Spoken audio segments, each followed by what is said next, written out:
Assalamualaikum warahmatullahi wabarakatuh. A'udzu billahi minasyaitonir rajim. Bismillahirrahmanirrahim. Innal hamdalillah nasta'inuhu wa nastaghfiruhu wa nu'minu bihi wa natawakkalu 'alaihi. Wa na'udzu billahi min shururi anfusina wa min sayyiati a'malina. من يهده الله فلا مضل له ومن يضلله فلا هادي له.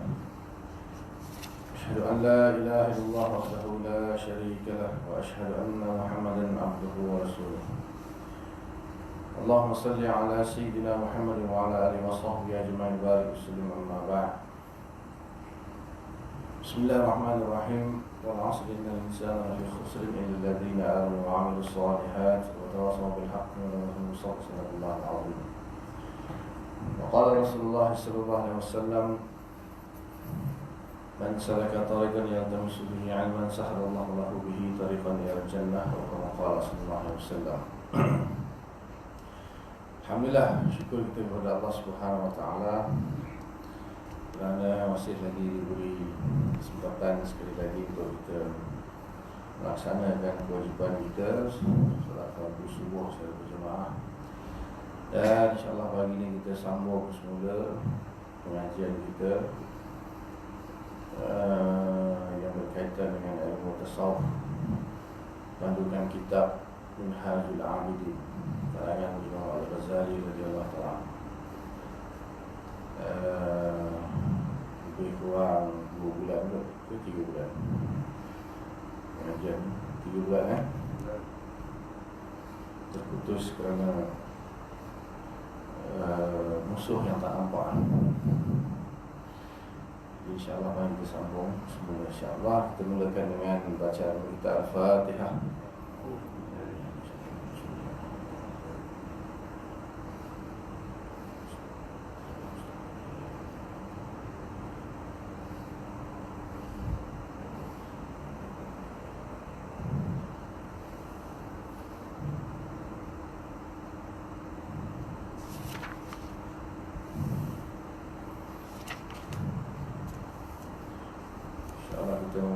Saya mulakan tajuk yang baru, iaitu sabar, sikap paling utama dalam menghadapi kesusahan.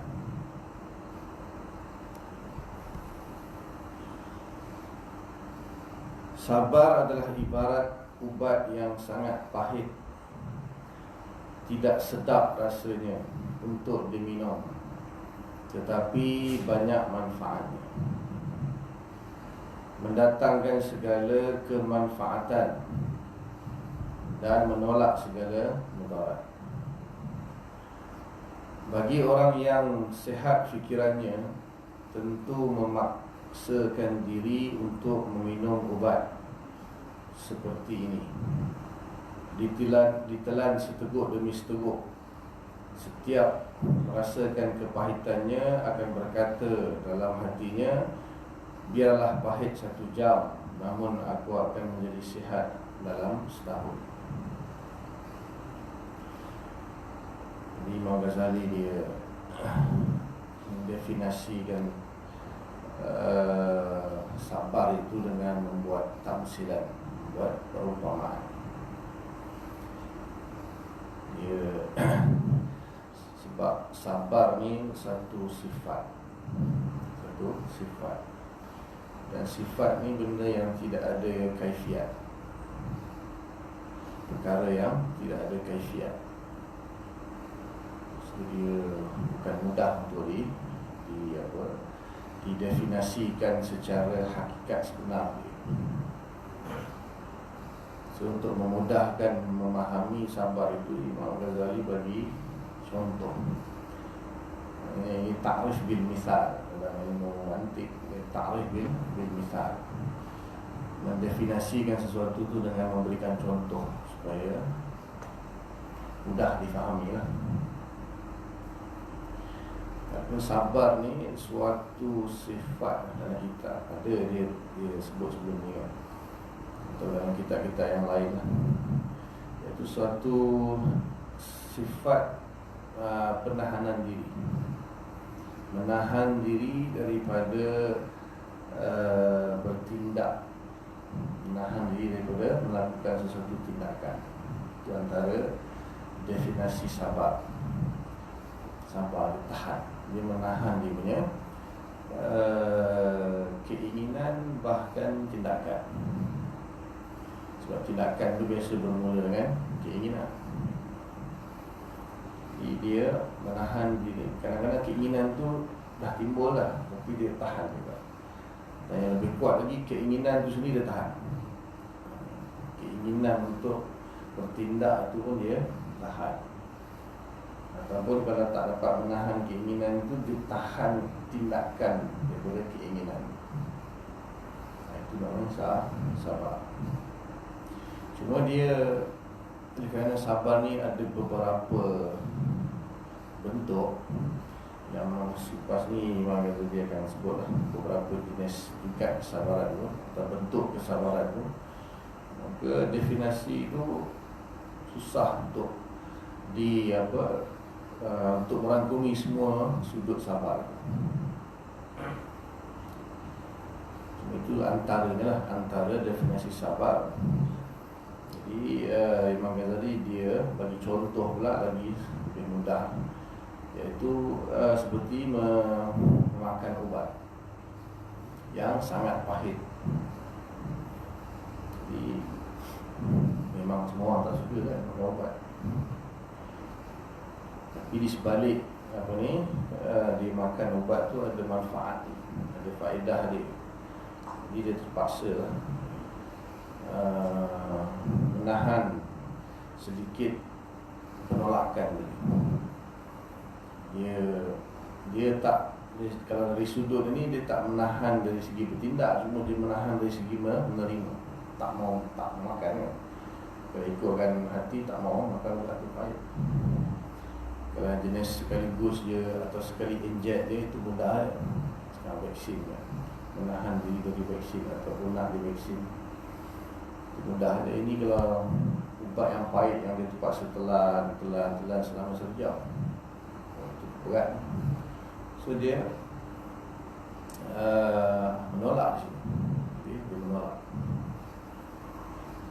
Tapi disebabkan ada kebaikan di sebalik makan ubat yang pahit itu, dia tak terima.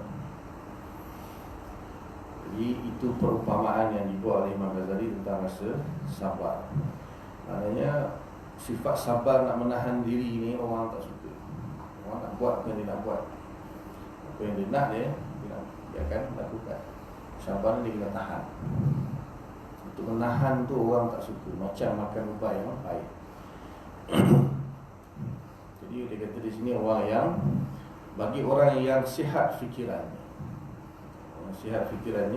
tentu memaksakan diri untuk minum ubat seperti ini, ditelan seteguk demi seteguk.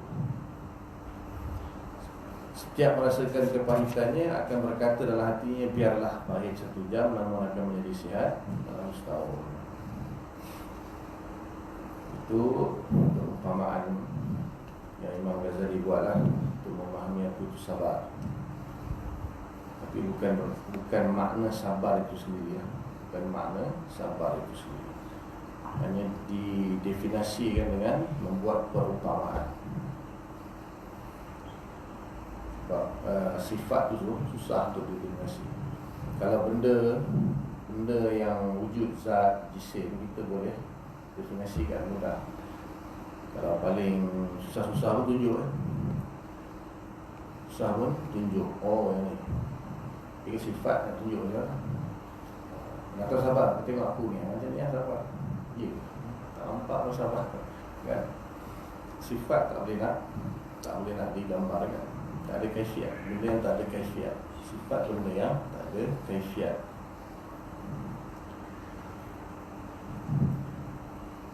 Hendaknya dimaklumi bahawa sabar itu dapat mendatangkan berbagai kemanfaatan. Ya, sabar ni banyak manfaat dia. Adapun sabar itu sendiri terbahagi kepada 4 macam, iaitu yang pertama, sabar dalam melakukan ketaatan. sabar dalam melakukan ketaatan. Yang kedua, sabar menahan diri dari maksiat. Yang ketiga, sabar menahan diri dari godaan dunia. Yang keempat, sabar dalam menderita cubaan-cubaan dan musibah-musibah. Jadi maknanya ada dua sudut di sini lah. Satu, dia kata dalam melakukan ketaatan. Jadi sebenarnya kan sabar itu menahan diri daripada melakukan sesuatu. Tapi di sini dia kena buat juga. Dia kena buat. Semacam ada pertentangan lah di situ. So, maksud dia sebenarnya ketika melakukan sesuatu ketaatan, dia tak boleh buat benda lain. Ketika dia melakukan ketaatan itu, maka dia tak boleh buat benda lain. Maksudnya dia menahan diri dia daripada buat benda yang dia suka tu, dia buat ketaatan. Contoh nak semayang dengan nak tidur kan, dia lebih suka tidur. Sebab semua ketaatan ni memang berlawanan dengan nafsu. Semua ketaatan itu bertentangan dengan nafsu manusia, syahwat dia. Jadi semua di situ ada bentuk penahanan diri juga lah. Maknanya dia menahan diri dia daripada buat apa yang nafsu nak, dia buat apa yang Allah nak. So di situ ada makna sabar. Sabar di dalam melaksanakan ketaatan. Begitu juga dalam menahan diri daripada melakukan maksiat. Ini sesuai lah dengan makna sabar, menahan diri. Nafsu dia nak buat maksiat, nak buat benda yang dilarang, maka dia tahan, tahan diri dia. Walaupun timbul keinginan itu timbul, tetap dia menahan diri dia.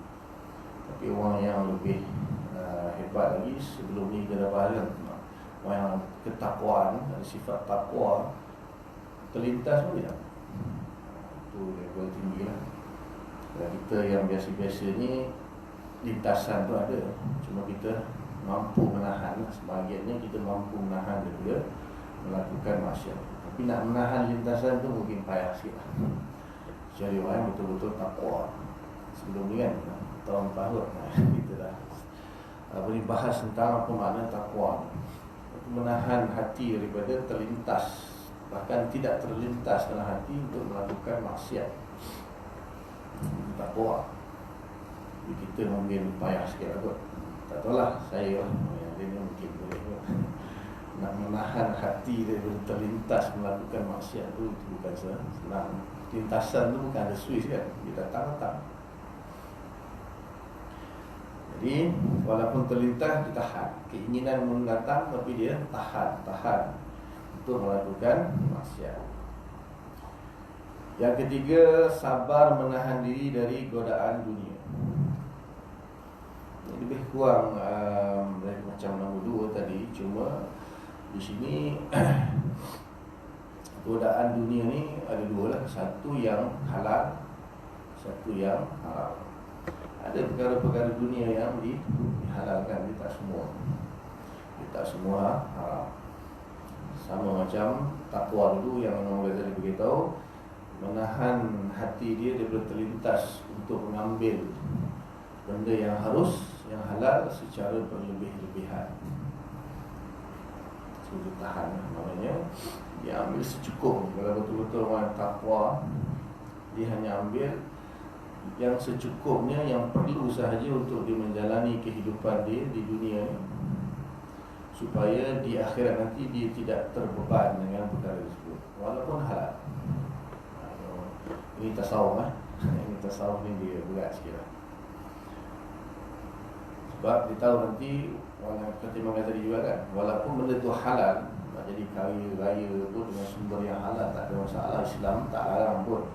Tapi bersiap sedialah untuk disoal, dihisap di padang mahsyar dalam tempoh yang panjang. Kalau orang tu tak ada apa, apa yang nak diaudit ni? Apa pun tak ada, yang sebelah sepinggang. Tapi walaupun benda tu harus, tak haram, maka disabar. Walaupun benda tu halal, benda tu diperbolehkan, ditahan. dia menahan diri daripada perkara tersebut. Sebab godaan dunia ni, walaupun kita boleh kata kebanyakannya akan membawa kepada kebinasaan lah, tapi tak semua lah. Ada juga yang godaan-godaan yang mungkin yang diharuskan, timbul digoda untuk tambah lagi satu. Tak? Dah digoda untuk tambah lagi satu ke belum? Ke menahan daripada godaan. Itu tak tahulah nak kata itu godaan ke atau kesunahan ke, tak tahu. Tengok pada orang. Dan yang keempat, sabar dalam menderita cubaan-cubaan dari musibah-musibah. So di sini benda tu menimpa dia. Jadi apabila kesusahan itu menimpa dia, sabar tu dari sudut mana? Sabar tu mana dari sudut apabila orang tu ditimpa musibah, mungkin dia akan memberontak, dia akan mengamuk, dia akan tak puas hati, kan? Kalau menerima tu sifat lain, itu redha.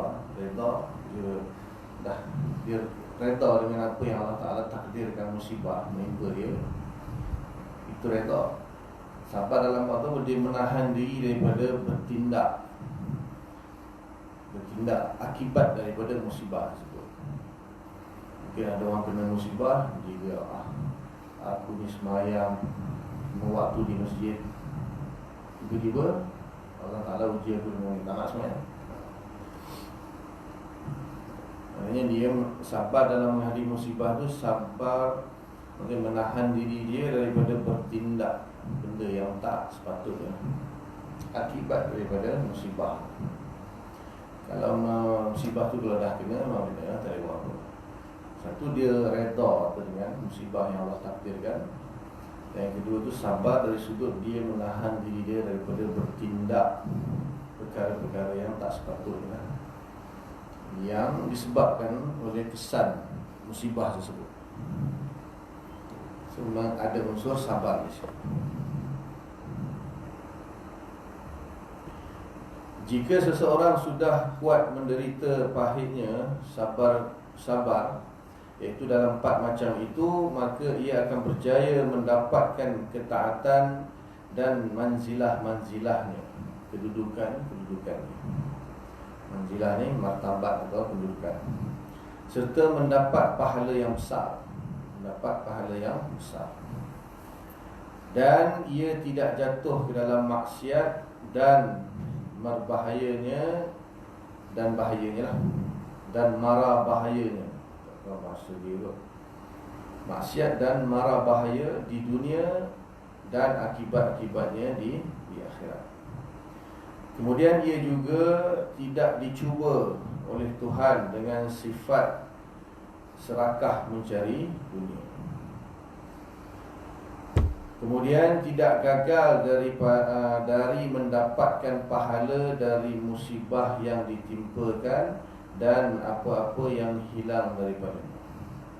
Ini kerana sabar itu sendiri juga merupakan hasil dari menjalankan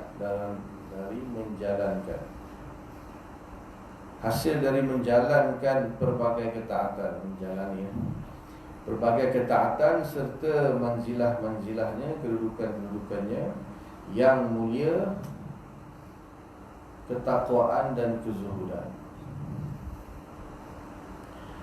Jadi bila dia berjaya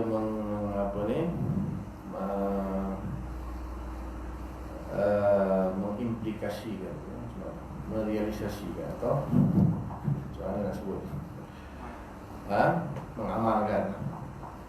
Sebab dia sifat kan, mengamalkan tu dalam 4 perkara tadi, maka ada dah dia punya hasil-hasil dia dah.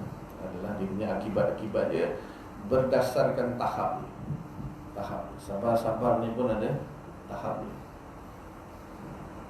Ini dah menguji tahap kesabaran aku ni. So dia ada tahap dia. Ada orang dia punya sabar dia tak sama dengan orang lain.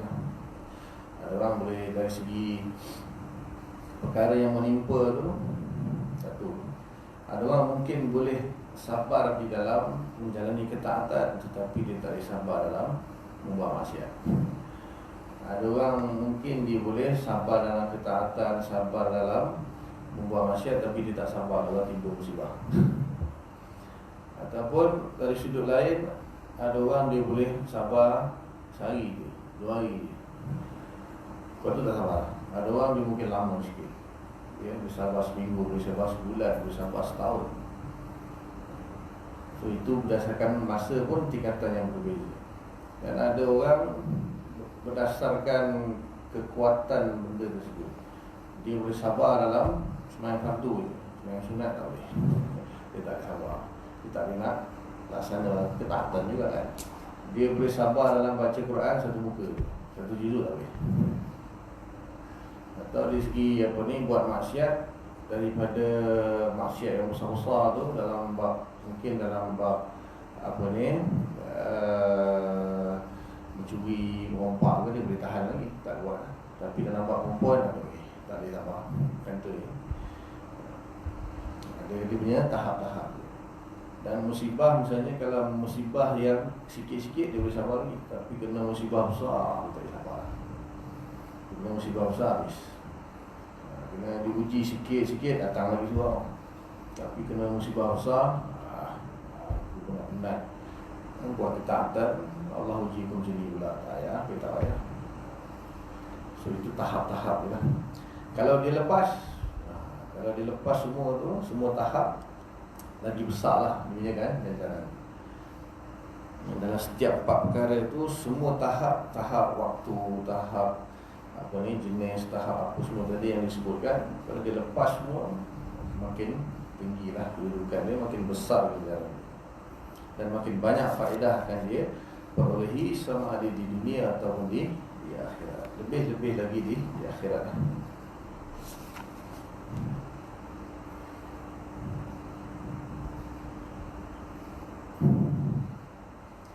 Adapun bersabar itu menolak mudarat, maknanya ia membuatkan seseorang sentiasa menjadi senang hati, tidak usah bersusah payah, kesal dan berpayah-payah di dunia, dan diseksa di akhirat.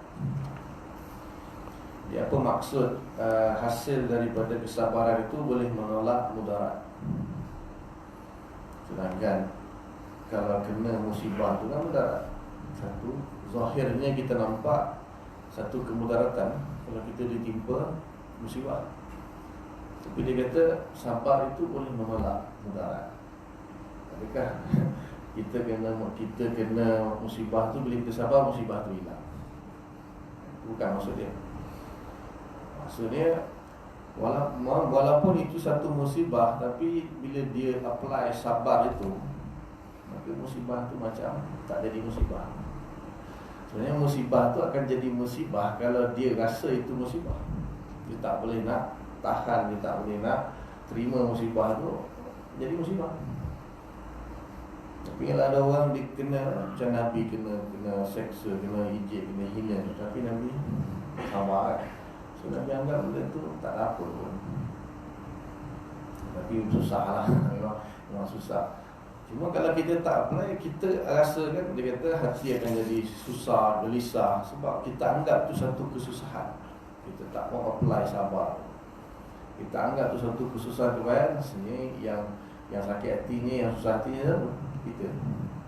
Bila kita berjaya kontrol, kita tahan hati kita, walaupun musibah kita anggap ini takdir Allah, Allah Ta'ala nak uji aku, bukan apa nak bagi kedua-dua, mungkin lepas ni nak bagi yang lebih baik lagi, atau nak meningkatkan derajat aku di syurga. So dia hadapi dengan benda tu, mudarat tu hilang. Jadi kalau dia tak dapat menahan, mungkin musibah tu akan bawa mudarat yang lebih. Kalau mudarat tu, musibah tu satu mudarat, lepas tu dia tak sabar, lepas tu akan berganda lagi mudarat. Apalagi sampai tahap dia menyalahkan takdir misalnya, itu kan lagi teruk mudarat dia. Apalah Allah Ta'ala ni, dia dah tak boleh terima kan. Allah Ta'ala ni takrif. Aku semayang tengah balik, itu orang kafir tu tak semayang, bisnes maju. Aku semayang duha lagi, baca waqiah yang malam lagi, bingkak. Apa Allah Ta'ala ni? Betul ke diri Allah? Sudah. Itu mudarat. Sekali aku di akhirat, benar. Dan sudah jatuh, ditipu tangguh. Itu bahaya dia kalau kita tak atasi dengan kesabaran. Maka kesabaran itu boleh menghilangkan mudarat yang kita tak nampak, yang mungkin kita tak sedar, kita tak nampak. Jadi kita hadapi dengan kesabaran. Lebih-lebih lagi di akhirat. Sebab segala kesusahan yang Allah timpakan kepada kita itu kan, ada pahala-pahala kan yang dijanjikan di sebaliknya. Walaupun tercucuk duri sekalipun, dalam hadis riwayat Imam Tirmizi, tercucuk duri sekalipun ada faedah. Tapi ada syarat-syarat dia. Segala musibah yang menimpa kita tu akan mendatangkan pahala atau ganjaran, ada syarat dia. Yang pertama, kita redha, kemudian kita sabar, baru dapat pahala itu. Kalau musibah tu menimpa kita tak redha, bahkan kita menyalahkan orang sampai tahap menyalahkan takdir, menyalahkan Tuhan, semua orang salah. Lepas tu kita bertindak yang negatif, tak ada pahala, tak ada pahala. Dan juga dia punya kadar ganjaran dan pahala itu berkadarkan tahap kesabaran dia menghadapi musibah tersebut. Apabila seseorang lemah, tidak mampu bersabar dan tetap menempuh jalan yang tidak sabar, maka akan terlepas daripadanya berbagai manfaat dan dirinya akan terkena mudarat sebagai akibat ketidaksabarannya. Apabila seorang lemah, tak mampu bersabar dan tetap menempuh jalan yang tidak sabar, maka akan terlepas daripada berbagai manfaat dan dirinya akan terkena mudarat sebagai akibat ketidaksabarannya. Kalau kena mudarat, tak sabar, tambah lagi mudarat. Tapi kalau dia sabar, kebaikan yang sedang menanti dia itu banyak, berkadar dengan tahap kesabaran dia. Kegagalan seseorang daripada bersikap sabar bererti merosakkannya dari melakukan ketaatan. Jadi tidak akan sampai kepada sesuatu manzilah atau darjat yang mulia dalam ketaatan, iaitu darjat istiqamah. Memang perlu istiqamah. Kalau tak sabar, tinggal. Kalau kita tak sabar dalam bab apa pun, dalam dunia sekalipun, kalau orang tu dia tak boleh nak bersabar, nak bertahan, dia setengah jalan, sekat jalan. Nak buat apa pun dalam perkara dunia pun kan, orang tak sabar tak jadi. Orang niaga kan sikit sabar, sampai bila dia tahan sampai tu kan bukan senang. Kaya bersikap naik gunung kan, tak sabar kan, tak tahan, tak balik, tak sampai. Apa saja pun sekali pun, dia kena, bila dia ada kesabaran, dia akan istiqamah. Istiqamah tu steadfast, berterusan. Tidak bersabar menahan nafsu dari berbuat maksiat bererti menyebabkan dirinya jatuh ke dalam maksiat. Tidak bersabar menahan nafsu dari perkara yang halal walaupun sesuatu yang remeh-temeh menyebabkan jatuh ke dalam kebimbangan atau keraguan. Tidak sabar dalam menghadapi musibah pula menyebabkan seseorang gagal dari memperolehi pahala. Pahala. Di sebalik musibah ada ganjaran tu kalau dihadapi dengan sabar. Tak sabar, tak dapat apa, dapat musibah tu.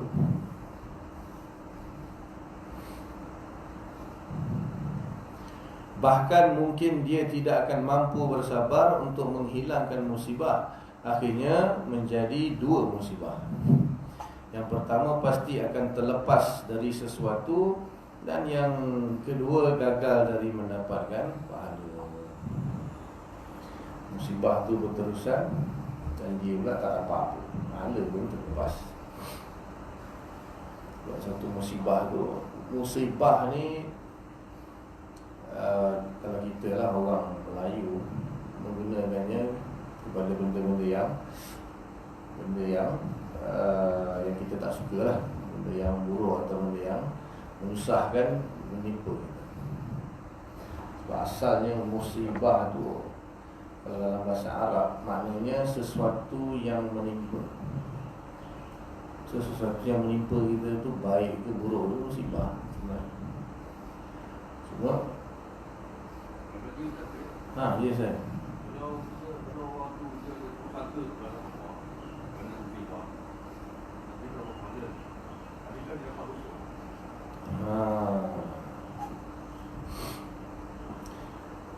Soalan, bila satu orang tu ditimpa musibah, so dia tak boleh terima benda tu, akhirnya dia berburuk sangka kepada Allah Ta'ala.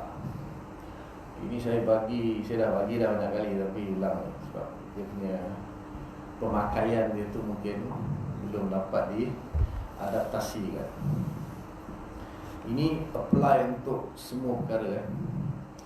Kita punya perbuatan kita ni, satu perbuatan secara zahir dengan menggunakan anggota lah, badan, tangan, memang. Yang kedua menggunakan percakapan. Yang ketiga lintasan dalam hati. Ada tiga tu, kategori dia tiga. Jadi macam dia buruk sangka dengan Allah Ta'ala, katalah sampai tahap terkeluar percakapan kan, apalah Allah Ta'ala punya, itu dah tahap percakapan. Atau tahap perbuatan tu dia dah tak semayang, tinggal semayang. Musibah, musibah. Secara perbuatan dia dah laksanakan benda tu. Satu lagi hati. Mula tak cakap apa-apa. Dalam hati kan. Dalam hati minta Allah ni macam mana, apalah Allah. Bab dalam hati ni memang panjang. Saya dah pernah beritahu sebenarnya, tapi ulang lagi lah benda tu. Dia ada 5 tahap. 5 tahap. Yang pertama, lintasan yang lintas hilang, dipanggil hajiz. Lintasan yang sekejap hilang. Istilah bahasa Arab dia hajiz. Baha bulat, alif, jim, zai. Yang kedua, khatir. Lama sikit. Lintasan juga tapi dia agak lama sikit, bertenggi di hati tu. Cuma Imam Ghazali dalam dia kata sama je, hajiz, khatir ni sama lah lintasan. Yang ketiga, hadisun nafs. Dia bermain-main dalam hati, duduk sejak bicara, sekejap lagi hilang, tu datang balik, dia terasa lagi benda tu. Okey, yang pertama, kedua, ketiga ni hajiz, khatir, hadisun nafs. Baik tak dapat dosa, tak dapat pahala, buruk pun tak dapat dosa. Yang keempat dipanggil ham ataupun niat. Ham atau niat. Yang ni yang baik dapat pahala, yang buruk tak dapat dosa. Yang kelima, azab. Tekad. Ini baik dapat pahala, buruk dapat dosa. Kalau yang berkaitan dengan akidah, silap-silap boleh kufur.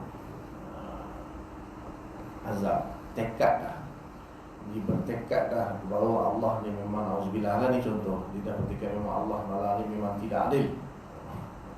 Sampai tahap tekad, azam dah tu, itu baik. Itu baik. Terlintas-terlintas tu memang syaitan mesti ya. Siapa datang ke lintasan tu? Syaitan. Yang datang ke lintasan tu kita dah bahas panjang tu. Kerana dari Allah sendiri, fa'alhamaha fujuraha wa taqwaha. Allah sendiri yang ilhamkan benda tu. Nak tengok. Kalau orang tanya kenapa Allah ilhamkan benda buruk, nak tengoklah kita, Allah ilhamkan saya. Kita nak tolak ke atau kita nak menang? Ilham yang buruk. Kemudian syaitan iblis, dia akan tengok kau sia-sia je engkau semayang tu semua, tengok musibah tak hilang. Syaitan. Yang ketiga, syahwat nafsu syahwat. Dan yang akan datang lintasan yang baik, Allah, malaikat mulhim dia panggil. Malaikat, setiap manusia ada malaikat yang akan bisikkan kebaikan. Jangan sabar, tak boleh sunjuk pasal keburuk dengan Allah. Aku tak tahu kebaikan yang Allah Ta'ala akan bagi lepas ni, sabar. Dan yang ketiga, akal yang diisi dengan ilmu yang benar. So tiga lintasan yang buruk, tiga lintasan yang baik. Yang buruk Allah sendiri sebagai ujian, syaitan dengan syahwat nafsu. Yang baik Allah juga, malaikat mulhim dia panggil, dengan akal yang diisi dengan ilmu yang sahih, ilmu yang benar. Akal ni pun kalau diisi dengan ilmu yang tak betul, dia akan bagi, dia masuk ke sini pula nanti yang jahat, yang tak elok. Sebab apa ni, perompak-perompak proporsional tu kalau tak ada akal yang hebat, dia tak jadi proporsional. Cuma akal dia diisi dengan ilmu yang salah. Akal ni dia kena tengok diisi apa. So sentiasa, tiga lintasan ni sentiasa akan berperang di dalam hati kita sampai mati. Sampai kita mati, pertempuran di antara bisikan baik dan bisikan buruk ni sentiasa. Yang akan buat keputusan siapa? Hati tu sendiri. Hati tu dia lah yang akan buat keputusan. Dia nak pilih bisikan tiga yang buruk ni ke, atau dia nak pilih tiga bisikan yang baik. Kalau hati pilih yang baik, selamat dia. Kalau dia pilih yang buruk, binasa dia. Dan pertempuran tu akan sentiasa berlaku. Sampai bila? Sampai kita mati. Kita akan selesai. Sampai tahap dah nak mati itu pun dia akan minta ni, nak sesak kaki dah kita, iblis akan datang macam-macam. Bahaya. Itu memang. So tahap dia tu lah. Jangan sampai tahap tekad azam, jangan sampai tahap. Sampai tahap tu bahaya. Itu juga yang baik. Cuma Allah Ta'ala rahmat dia lebih luas kan. Maknanya tahap yang keempat tadi, niat tu, itu yang baik dapat pahala, yang buruk tak dapat. Baru niat je, baru terniat. Niat, tahu kan niat. Kalau lintasan tu macam khatir, hadis sunnah tu, itu tak dikira lah. Sebab itu tak boleh buat apa. Itu tak boleh buat apa. Sebab benda tu berlaku pada sahabat. Apa ni, dalam apa ni, surah Al-Baqarah ayat akhir tu, lillahi ma fis samawati wa ma fil ard wa in tubdu ma fi anfusikum aw tukhfuhu yuhasibukum bihillah. Kalau kamu tampakkan apa yang dalam hati kamu atau kamu sembunyikannya, kamu akan dihisab oleh Allah. Sahabat dengar ayat ni, ya Rasulullah, ini dah melampaui apa kemampuan manusia. Kami tak mampu. Kalau sampai dalam hati pun kena hisap, kena sesa. Indah berat ni, suruh kami puasa, semayang, suruh kami boleh buat lagi. Tapi kalau dah sampai dalam hati pun Allah Ta'ala akan azab kalau terlintas benda buruk. Oh, ini berat lah. Sahabat komplain. Sahabat komplain. Nabi kata apa? Sami'na wa ata'na. Allah dah suruh, kena ikut. Terus apa? Tak cakap apa? Lepas tu turun sambung dengan ayat tu kan. Apa ni, amanah rasul bima unzila ilaihi, sampai tahap laha ma kasabat wa 'alaiha ma kasabat. Allah Ta'ala mansuhkan benda tu. Allah Ta'ala kata kalau kamu kerjakan saja baru diberi dosa. Kalau terlintas tak apa. Tetapi adakah sampai tahap begitu saja, maknanya semua lintasan pun akan dimaafkan? Nanti ulama pun buat kajian, ada lintasan yang tetap akan diberi dosa, itu sampai tahap azab.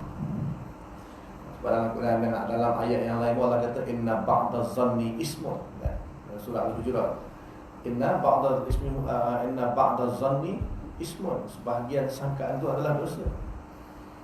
Jadi dia tak dihapuskan ke semua lintasan tu lah. Ini ulama kata yang dihapuskan, yang dimaafkan tu lintasan-lintasan yang tiga tadi. Kalau yang keempat tu ada hadis dia, man hamma bihasanatin falam ya'malha kutibat lahu hasanatan wahidah. Barang siapa yang terlintas dalam hati berniat, ham tu berniat untuk melakukan satu kebaikan, tapi dia tak buat, dapat satu pahala. Kalau dia buat dapat 10, ganjaran 700 kali ganda. Man hamma bi sayyi'atin, barang siapa yang berniat buat benda yang buruk, falam ya'malha, dia tidak mengamalkannya, bahkan dia meninggal wa tarakaha, dan tinggalkan niat buruk tadi, dapat satu pahala. Dia tak dapat dosa. Bahkan kalau dia tinggalkan niat tu, dapat lagi pahala. Kalau kebaikan, niat saja dah dapat pahala. Tak buat ni niatnya.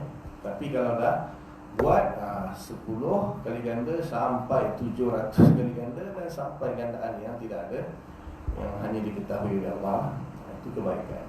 Kalau buruk, ada lintasan dia, tak buat, bahkan tinggalkan niat buruk tu, dapat pahala. Kalau dia buat, dia niat dan dia buat keburukan tu, itu pun malaikat akan tunggu dalam masa beberapa jam. Tengok dia istighfar ke tak? Dia buat tak? Tak tulis lagi. Jadi dia buat, lepas tu dia tak ada istighfar, tak ada apa, malaikat baru tulis satu. Itu menunjukkan Allah Ta'ala tu maha pemurah kalau kebaikan. Tapi kalau azam, tekad, itu yang buruk pun ada kesan. So, lepas tu timbul persoalan, daripada mana malaikat tahu azam yang buruk? Macam mana malaikat boleh tahu azam yang buruk, azam yang baik? Sebab dia hanya azam saja, dia belum buat lagi. Malaikat, macam mana malaikat boleh tahu benda tu dalam hati? Kata ulama, bila orang tu berazam benda yang buruk, dia akan timbul bau yang busuk.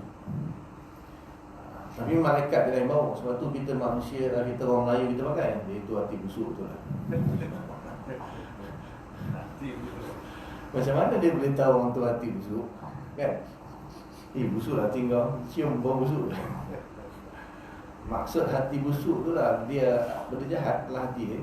So malaikat akan hidu satu benda yang bau yang busuk kalau dia azam benda yang jahat. Kalau dia azam benda yang baik, malaikat akan hidu satu bau yang wangi. Tulis. Itu alam gaib lah, kita tak tahu lah macam mana. Tapi kita kan pakai kan benda tu, istilah tu, hati busuk. Daripada mana munculnya istilah hati busuk? Ya, daripada situ. Sebab orang Melayu kita ni dulu kan daripada mewarisi ilmu-ilmu daripada ulama. Jadi adalah yang tertinggal tu yang dipegang betul-betul tu. Jadi tiba hati yang berazam benda yang buruk tu, malaikat akan bawa satu benda busuk, dia tulis satu keburukan. Itu azam lah, tekad. Lintas tak apa, memang bukan senang nak hilang kan, memang ada switch pun. Kan dia nak datang-datang, kita dia nak hilang kan. Bahkan tukang bisik tu kan banyak juga tu, 3 yang buruk, 3 yang baik. Wallahu a'lam. Dah sampai pada SOP ni, dia kena menahan diri daripada bersambung. Jawi kata setengah jam, kita dah 40 minit dah. Jadi setakat tu dulu Kalau nak soal pun mungkin depan dulu. Jadi setakat tu dulu, apa yang baik daripada Allah Ta'ala, apa yang tak baik kelemahan saya, minta ampun kepada Allah, minta maaf kepada semua. Mudah-mudahan Allah beri taufik, kita amalkan, sampaikan. Dan kita tangguh dengan kafarah baris. Subhanallah bihamdika, asyhadu an la ilaha illa anta, astaghfiruka wa atubu ilaik. Subhana rabbika rabbil izzati amma yasifun. Wassalamu ala al-mursalin walhamdulillahi rabbil alamin. Assalamualaikum warahmatullahi wabarakatuh.